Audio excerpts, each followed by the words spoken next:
నిన్నే తెలీదా అన్న?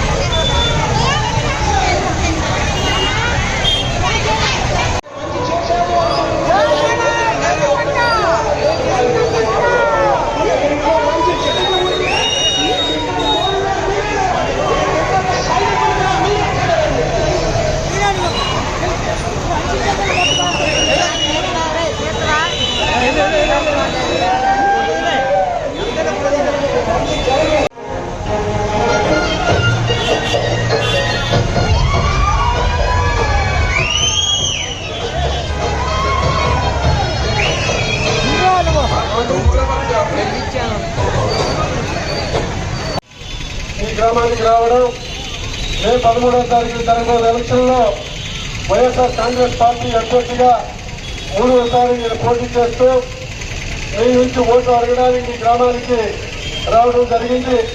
నాతో పాటు విజయ్ కుమార్ గారు, అలాగే లక్ష్మణరావు గారు, పిల్లల పై లక్ష్మణరావు గారు, వెంకటరావు గారు, శ్రీనివాసరావు గారు, ఇంకా చాలా మంది పెద్దలు, మహిళా సోదరిమణులు, అలాగే రైతులు, వ్యాపారస్తులు, యువకులు అందరికీ పేరు పేరు వదిలిపడుతున్న నమస్కారాలు తెలియజేస్తున్నాను. ముఖ్యంగా మన ప్రీతం నేత ముఖ్యమంత్రి వారు జగన్మోహన్ రెడ్డి గారి గురించి మనందరం కూడా తెలుసుకోవాల్సిన అవసరం ఉంది. ఎందుకంటే మాట ఇస్తే మనవ తప్పని నాయకుడు జగన్మోహన్ రెడ్డి గారు. అనేక సంక్షేమ పథకాలు ఇచ్చే పేద బడుగు బలహీన వర్గాల వారికి కానీ, బీసీ, ఎస్సీ, ఎస్టీ, మైనారిటీ వారికి ప్రతి ఒక్కరికి కూడా ప్రతి ఒక్క ఇంటికి సంక్షేమ పథకాలు అందించిన నాయకుడు జగన్మోహన్ రెడ్డి గారు. ఈ పథకాలన్నీ కూడా చెత్తబుట్టలో వేయాలి, ఇవేమి పనికిరావు అని వాదించిన చంద్రబాబు నాయుడు, పవన్ కళ్యాణ్, మోడీ కూడా ఈరోజు కూటమి కట్టి పేద ప్రజలకి ప్రతి ఒక్కరికి కూడా 130 సార్లు బట్టలు వచ్చి ప్రతి ఒక్కరికి సంక్షేమ పథకాలు అందిస్తూ ఉంటే, ఆ సంక్షేమ పథకాలు అందించి ప్రజలందరినీ కూడా దుర్మార్గులని ప్రజలందరూ కూడా ఇచ్చేస్తున్నారని చెప్పి ఈరోజు తప్పుడు మనకు ఉన్నాడు. కానీ ఈ రోజు వాలంటీర్ వ్యవస్థ ఉంది. వాలంటీర్లందరూ కూడా ప్రజలందరికీ సేవ చేస్తూ ప్రతి ఒక్క కార్యక్రమం చేస్తూ ఉంటే ఈ రోజు ముసలివారు కానీ, వికలాంగులు కానీ పెన్షన్లకు వెళ్ళడానికి కూడా ఇబ్బంది పడే పరిస్థితులు మనం చూస్తూ ఉన్నాం. అమ్మవారి పనులు ఇచ్చారు, దేవుల పనులు ఇచ్చారు, ఆసరా పనులు ఇచ్చారు, నాడు నేడు స్కూళ్లు చేయించారు. ఇవన్నీ ఎవరు చేయించారని నేను అడుగుతూ ఉన్నాను. తెలుగుదేశం ప్రభుత్వంలో ఉండేటప్పుడు 600 హామీలు ఇచ్చారు చంద్రబాబు. అక్కడున్న అప్పుడే ఉన్న ఈ నాయకులందరూ ఏ గ్రామంలో ఏ పని చేశారు, ఏ గ్రామంలో ఏ బిల్డింగ్ కట్టారు, ఏ గ్రామంలో ఏ సచివాలయాన్ని కట్టారని నేను అడుగుతూ ఉన్నాను. ఎందుకంటే చేసిన వాడిని చూస్తే ఉరికెట్టు అంటారు.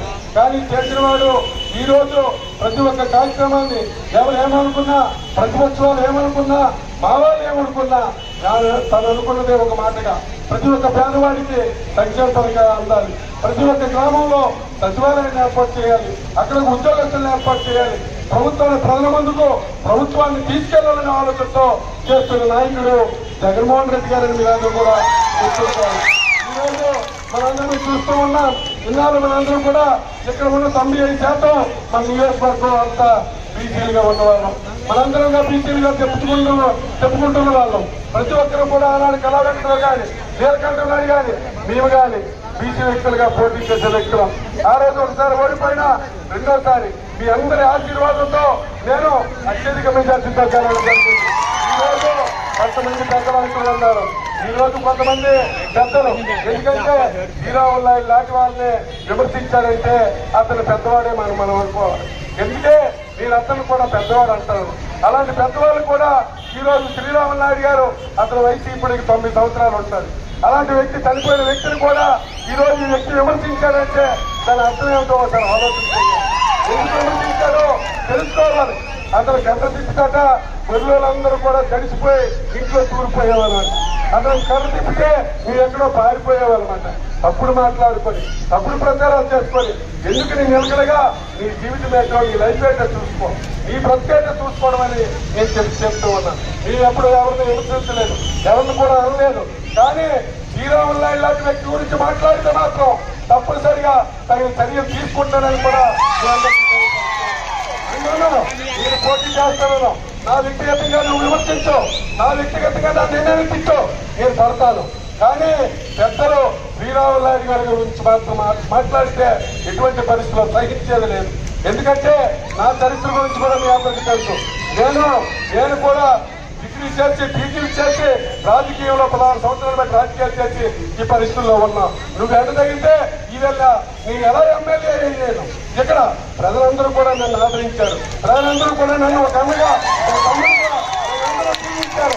నువ్వు ఒక్కడూ జీవించి పోయినంత మాత్రాన నేను ఎమ్మెల్యే కాకపోను. కానీ అప్పుడు మాట్లాడుకో. నీకేదైనా ఉంటే, నీకేదైనా ఖర్చు ఉంటే నన్ను తిట్టు, పర్వాలేదు, నేను భరిస్తాను. నిన్ను ఏ బూతులు తిట్టు నేను భరిస్తాను. కానీ పెద్దల విషయంలో మాత్రం నోరు జాగ్రత్త మాత్రం తప్పుడు మాటలు మాత్రం ఆడకూడదని తెలియపరుస్తూ ఉన్నాను. ఎందుకంటే ఇంకొక మాట కూడా మా విజయ్ కుమార్ అన్నట్టు మేము అసలు కాపులనే కాదని చెప్తానండి. మీరు కాపులు కాకపోతే మాకు ఎందుకు? మీరు కాపులు కాకపోతే ఈ కాపు నాయకులందరూ వచ్చి నాకెందుకు సంతా అడుగుతారు? అప్పుడు అందరూ ఎందుకు అడగాల? తప్పది. తప్పుడు మాట్లాడకండి, తప్పుడు ప్రచారాలు చేయకండి. ఇలాంటి తప్పుడు మాట్లాడుకొని మీ జీవితాన్ని మిమ్మల్ని మీరు మీ క్యారెక్టర్ని కించపరచుకోకండి. ఏదైనా ఉంటే తేల్చుకుంటాం, అంతేగాని రాజకీయాలు చేస్తాను. రాజకీయాల్లో ఎదురెదురుగా తేల్చుకోవాలి తప్ప ఏదో కసిపూరితంగా కష్టపూరితంగా ప్రజలు చేస్తే ఎవరు కూడా ఓట్లేయరు, ఎవరు కూడా మనల్ని రక్షించడం, ఎవరు కూడా ఇచ్చేయరు. మీరు చేస్తున్న తప్పు.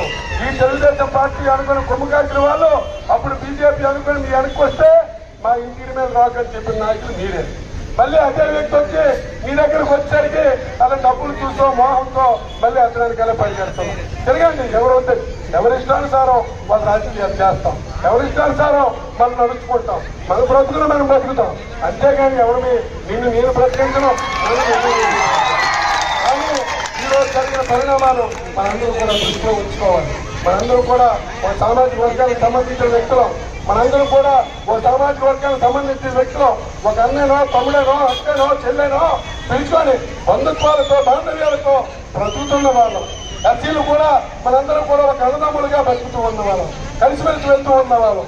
అలాంటి వాళ్ళని ఈరోజు ఈ నియోజకవర్గంలో 0.5% కూడా లేని వ్యక్తుల్ని ఈరోజు నిలబెట్టి వాళ్ళ కొమ్ము కాసి ఈ బీసీలందరినీ అనగదొక్కాలని కొంతమంది బీసీలతో చేతులు కలిపి ఈరోజు పట్టుపడుతున్న వ్యక్తులను మనందరూ కూడా ఆలోచన చేయాలని మిమ్మల్ని అందరినీ కూడా కోరుకుంటూ ఉన్నాం. 2019లో నేను ఎమ్మెల్యే అయ్యాను. 2019లో నేను ఎమ్మెల్యే అయ్యాను. 2019 నుంచి ఎమ్మెల్యే అయిన తర్వాత ఈ 5 సంవత్సరాలు ఎవరి గురించి అయినా పొందింత మాట కానీ, ఎవరినైనా శిక్షణని కానీ, ఎవరినైనా ఇబ్బంది పెట్టానని అంటే నా పదవులు కూడా వెళ్ళకుండా పరిస్థితి మాది. అలాంటిదే కానీ ఎవరిని కూడా కిందపరిచే పరిస్థితి కూడా మాకు లేదని కూడా మీ అందరికీ తెలియపరుస్తూ ఉన్నాం. కాబట్టి ఏ స్థాయి నుంచి వచ్చామో ఆ స్థాయిలో మాట్లాడాలి, ఏ స్థాయి నుంచి మాట్లాడామో ఆ స్థాయి గురించి మాట్లాడాలి తప్ప పెద్దల గురించి, వాళ్ళెవరో చనిపోయిన వాళ్ళ గురించి తప్పుడు మాట్లాడుకొని ఇలాంటి రాజకీయాలు చేస్తే పద్ధతి కాదు.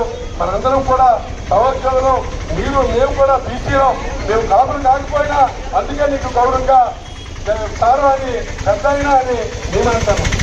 కానీ మీరు అనలేరు. ఎందుకంటే మేము దేనికైనా తల ఉంచుతాం, తగ్గుతాం. అంతేగాని ఇలాంటి విమర్శలు చేసి రెండోది నిన్న ఏదో ఇద్దరు బీజేపీ నాయకుడు ప్రచారం చేసినట్ట ఎవరెవరితో రాళ్ళతో కొట్టించానని తప్పుడు ప్రచారాలు. తప్పుడు అతను రాళ్ళతో కొట్టించడం దాచుకుంటే ఎన్ని రోజులు ఎందుకుంటాం మనం ఇక్కడ? ఎన్నోసార్లు 2014లో మాట్లాడితే నన్ను ఎన్నో విమర్శలు చేశారు. నా ఊర్లోకి వెళ్ళి 2014లో తొలగొట్టి దేశంలో కూడా నేను చూశాను. అయినా మేమేమైనా అన్నామా? వారి బాధతో ఎవరి నోటు దీంతో వాళ్ళే పోతారు అని పక్కన పెట్టేశాం. కానీ ఇలాంటి ఆలోచనలు చేసి మిమ్మల్ని అందరినీ కూడా మన తాలూకా బీసీ వర్గాల్ని ఎంతపరచాలని, మన ఎస్సీ వర్గాల్ని ఎంతపరచాలని ఒక దురాలోచనతో వేసుకుని కుట్రని మీరందరూ కూడా పక్కన చేయాలి. ప్రతి ఒక్కరు కూడా ఓట్లు వేసి అత్యధిక మెజార్టీతో గెలిపిస్తే మళ్ళీ జగన్మోహన్ రెడ్డి గారు వస్తేనే మనందరికీ సంక్షేమ పథకాలు వస్తాయి. జగన్మోహన్ రెడ్డి గారు రాకపోతే ఈ సంక్షేమ పథకాలు బదులు మొత్తం తెలుగుదేశం నాయకులు మీ అందరికీ తెలియపరుస్తున్నాం. కాబట్టి ఎలాంటి ఆలోచన ఉన్నా ఏదున్నా మేమిస్తామని మేము చెప్పడం లేదు, మేమేదో చేస్తామని మేము చెప్పడం లేదు. ఆనాడు జగన్మోహన్ రెడ్డి గారు ఇస్తేనే మీ గడపకి వచ్చి మేము చెప్తాం. ఆనాడు జగన్మోహన్ రెడ్డి గారు ఇస్తేనే మీ అందరికీ సంక్షేమ పథకాలు అందించామంట అన్నామే తప్ప మేము సొంతంగా ఎక్కడ ఇవ్వలేదు. ఎందుకంటే మనసున్న మహారాజు జగన్మోహన్ రెడ్డి గారు, ప్రతి ఒక్కరిని ప్రతి మహిళని గౌరవించే వ్యక్తి జగన్మోహన్ రెడ్డి గారు. ఈరోజు వెయ్యో 2000 3000 మీ గ్రామాల్లో పంచుతారు. కాబట్టి ఓట్లు కావాలి, ఎలాగైనా కిరణ్ కుమార్ను ఓడించాలి అనే ఆలోచనతో దుష్ప్రచారంతో 1000 2000 ఇస్తారు. పోనీ 1000 2000 మనకు ఆ పూటకి తీసుకోవాలి. కానీ ఈ 5 సంవత్సరాల నుంచి జగన్మోహన్ రెడ్డి గారు ప్రతి సంవత్సరం 50,000 నుంచి 3 లక్షల రూపాయలకి ఇస్తారని అందరికీ అడుగుతూ ఉన్నాను. ఎందుకంటే ఈ రోజు చెయ్యి నరుక్కుంటే మనం తినే పరిస్థితి కూడా ఉండదు. కాబట్టి అన్నం తినే చెయ్యిని ఏనాడు కూడా మనం ఇచ్చేయకూడదు. ఆనాడు జగన్మోహన్ రెడ్డి గారు ఈ రోజు ఆ రోజు కూడా ఈ గ్రామంలో ఈ కోస్ట గ్రామంలో సగం మంది వైఎస్ఆర్ పార్టీకి వేస్తే సగం మంది తెలుగుదేశం పార్టీకి వేశారు. ఏమయ్యా ఎక్కడైనా పార్టీలు చూస్తే మేము సంక్షేమ పథకాలు అడిగి ఆపేమా అని నేను అడుగుతూ ఉన్నాను. ఎవరికైనా ఆంధ్ర పథకం ఆపేమా అని అడుగుతూ ఉన్నాం, చేయూత పథకం ఆపేమా అడుగుతూ ఉన్నాను, పెన్షన్లు ఆపేమా అని అడుగుతూ ఉన్నాను, రైతు భరోసా ఆపేమా అని అడుగుతూ ఉన్నాను. ఏ ఒక్కరిని మేము ఆపేమని అంటే దేనికైనా మేము సిద్ధపడతామని కూడా మీ అందరికీ కూడా తెలియపరుస్తూ ఉన్నాం. కాబట్టి రానున్న రోజుల్లో మళ్ళీ మీ అన్నగా మీ తమ్ముడిగా ఒక బీసీ వ్యక్తిగా ఎస్సీలతో సంబంధాలు ఉన్న వ్యక్తిగా మీ అందరూ కూడా మళ్ళీ ఒక అన్నగా తమ్ముడిగా జీవించి మళ్ళీ 2024లో ఈ ఎలక్షన్లో మీరందరూ ప్రారంభించే ఓట్లు వేసి అత్యధిక మెజార్టీ ఇచ్చి మీరందరూ కూడా గౌరవించాలని, అదేవిధంగా మీరు గౌరవిస్తే మళ్ళీ మీ సేవ చేసుకుంటూ మీ క్రిందన ప్రస్తుతం కూడా మీ అందరికీ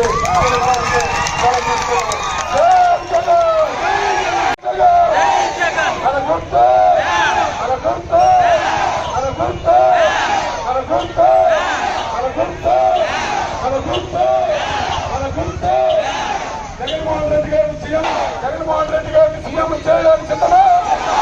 జగన్మోహన్ రెడ్డి గారిని సీఎం చేయడానికి సిద్ధమా? Thank you